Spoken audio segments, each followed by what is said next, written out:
آداب ناظرین، میں سید عامر حنیف، آپ دیکھ رہے ہیں گواہ نیوز۔ حیدرآباد کی ایک ممتاز قابل احترام شخصیت ڈاکٹر حیدر خان کو آج 10 جنوری کو اشکبار آنکھوں کے ساتھ سپرد خاک کر دیا گیا۔ حیدرآباد کے سینئر ترین کارڈیالوجسٹ ڈاکٹر حیدر خان نے 1948 عیسوی میں عثمانیہ سے MBBS کیا۔ یہ بات قابل ذکر ہے کہ 1958 میں ڈاکٹر صاحب عثمانیہ یونیورسٹی اور عثمانیہ میڈیکل کالج کی پہلی MD کی تکمیل کی۔ ڈاکٹر صاحب عثمانیہ میڈیکل کالج اور گاندھی میڈیکل کالج کے سپرنٹینڈنٹ رہے۔ وہ سلطان العلوم ایجوکیشن سوسائٹی کے بھی سیکریٹری رہے۔ Islamic development bank Jeddah Indian chapter کے بھی کنوینر رہے۔ ڈاکٹر صاحب کو حکومت ہند کی جانب سے مولانا ابوالکلام آزاد ایوارڈ سے نوازا گیا تھا۔ ڈاکٹر حیدر خان نے میڈیکل پروفیشن کے مقدس کو برقرار رکھا تھا۔ ریڈ ہلز میں وہ اپنے گھر پر مریضوں کا علاج کرتے تھے اور انتہائی سستی دوائیاں تجویز کرتے تھے۔ اسد الدین اویسی ایک مسلم قائد کے طور پر مشہور ہو چکے ہیں کہ اب فرقہ پرست جماعتوں کے قائدین بات بے بات پر ان کا نام لینا ضروری سمجھتے ہیں۔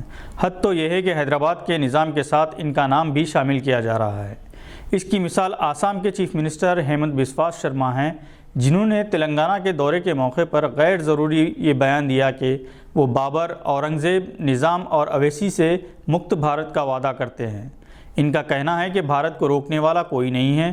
انہوں نے مزید کہا کہ جس طرح آرٹیکل 370 ختم ہوا، رام مندر کی تعمیر کا کام شروع ہوا، اسی طرح نظام اور اویسی کا نام و نشان مٹ جائے گا۔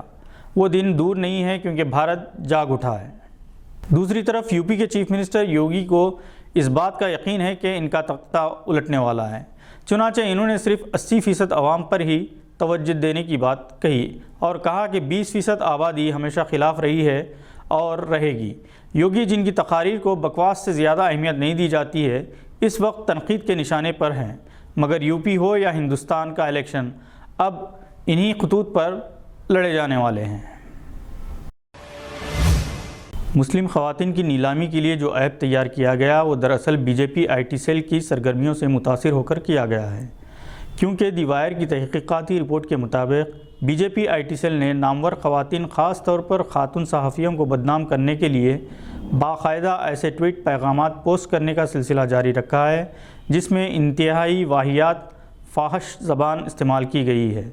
ایک رپورٹ کے مطابق گجرات ڈائریز کے مصنفہ رانا ایوب کے خلاف 22,500 اور برکھا دت کے خلاف 21 جنوری 2021 سے 31 مئی 2021 تک لگ بھگ 20,000 گالی گلوچ سے بھرپور ٹویٹ پیغامات بھیجے گئے ہیں۔ یہی کام بشنوئی اور اس کے ساتھیوں نے کیا ہے۔ اپنی غلطیوں پر ان مجرمین کو پچھتاوا اس لیے نہیں ہے کہ انہیں اس بات کا یقین ہے کہ یہ قانون کے شکنجے سے بچ جائیں گے۔ پنجاب سے تعلق رکھنے والے بین الاقوامی شطرنج کے کھلاڑی ملیکا ہانڈا، جو پیدائشی طور پر قوت سماعت سے محروم ہیں، ملیکا ہانڈا نے معذورین کے بین الاقوامی شطرنج مقابلوں میں حصہ لیتے ہوئے 2 گولڈ میڈل اور 4 سلور میڈل حاصل کیے ہیں، جبکہ ایشین چیمپئن شپ میں شطرنج کے مقابلوں میں حصہ لیتے ہوئے ملیکا ہانڈا نے اب تک 7 گولڈ میڈل حاصل کیے ہیں۔ ریاستی وزیر KTR نے ملیکا ہانڈا کی صلاحیتوں کی بھرپور ستائش کرتے ہوئے ان کی حوصلہ افزائی کی اور اس موقع پر KTR نے اپنی جانب سے ملیکا ہانڈا کو 15 لاکھ روپے کی مالی مدد فراہم کی اور ملیکا ہانڈا کو ایک خصوصی لیپ ٹاپ بھی حوالے کیا۔ ساتھ ہی KTR نے مرکزی وزیر کھیل انوراگ ٹھاکر کو اپنے اس ٹویٹ میں ٹیگ کرتے ہوئے نمائندگی کی ہے کہ اس ہونہار شطرنج کھلاڑی ملیکا ہانڈا کو سرکاری ملازمت فراہم کی جائے۔ بنگلہ دیش کی ٹیم نیوزی لینڈ کے خلاف دوسرے ٹیسٹ میں پہلی اننگز میں 126 رن کے اسکور پر آؤٹ ہو گئی اور فالو آن کے لیے مجبور ہو گئی، جبکہ نیوزی لینڈ نے اپنی پہلی اننگز 6 وکٹ پر 521 رن کے اسکور پر ڈکلیئر کر دی تھی۔ لاثم نے شاندار 252 رن بنائے اور کانوے، جو کل 99 رن پر ناٹ آؤٹ تھے، 109 رن کے اسکور پر رن آؤٹ ہو گئے۔ بنگلہ دیش کی بالنگ کی نیوزی لینڈ نے دھجیاں اڑا دی اور اس کی بالنگ کے آگے بنگلہ دیشی بیٹسمین ٹک نہ سکے۔ بولٹ نے 5، ساؤتھی نے 3 اور جیمسن نے 2 وکٹس حاصل کیے۔ آج کے بلیٹن میں بس اتنا ہی۔ امید ہے کہ آپ نے ہمارے چینل کو سبسکرائب کر لیا ہوگا۔ بیل آئیکن دبانا نہ بھولیں۔ خدا حافظ۔